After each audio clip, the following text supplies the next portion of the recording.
appointee in a very high-level position within ODNI, directly reporting to Tulsi Gabbard. This is someone that had access to the highest levels of intelligence and classified information, so could really understand the threat picture that the United States faces here at home and also overseas.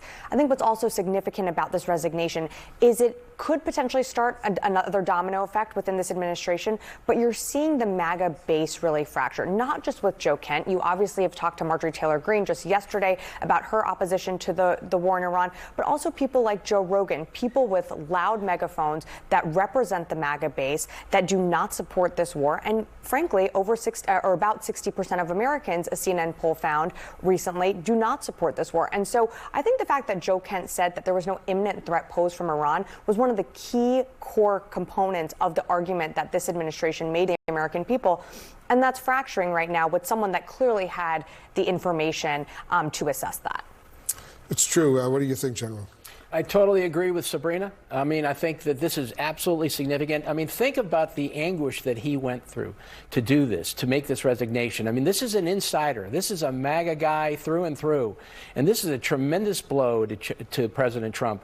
But it took an incredible amount of political courage for him to make the stand that he has made. I don't agree with his positions. I don't agree with his, a lot of things he's done in the background, but I respect him for his service to our nation, losing his wife as he did, and for his ability to make a political stand here of the highest order.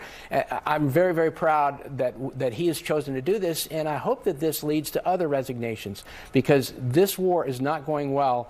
It's only getting worse, and I think that Joe Kent, by recognizing that there was no imminent threat, and actually putting that in writing and resigning as he did, is a tremendous, tremendous blow to the Trump administration. And just to follow up with you, you have Joe Kent saying in his resignation letter there was no imminent threat. But then we heard from the House Speaker, Mike Johnson, who has been briefed on the intelligence, right? And he tried to argue that actually, yes, there was an imminent threat from Iran to justify this. And he believes that this is going to wrap up soon, that the mission will be completed soon. I wonder what your reaction is to that. He's saying what Donald Trump tells him to say. Unfortunately, he and the entire Republican Party have abdicated their role as providing oversight over the president. I mean, they should be having hearings, for crying out loud.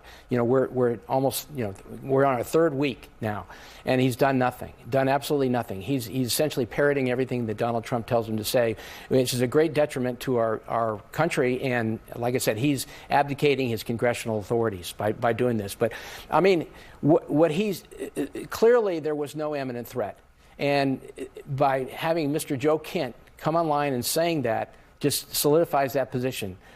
We have essentially launched a war with no clear objectives and with no real cause to do this. I mean, it's a war of choice, and this is not going well. It's going to take a lot longer than we think it will, because I have no doubt that President Trump is going to declare total and complete victory an hour from now, a day from now, a week from now. Whenever it happens, it will be total and complete victory.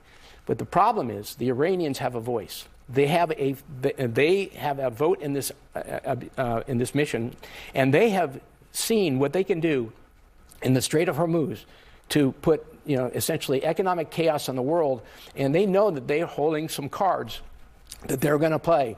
One of them is a terrorist threat in the United States, and the resignation of Mr. Kent is a blow to that. Well, we'll absolutely see. All right. Steve Anderson, Sabrina Singh, to both of you, thank you very, very much. Any moment now, President Trump will meet with the Irish Prime Minister at the White House. We're going to bring it to you live when it happens. Stay with us. You're in the CNN Newsroom.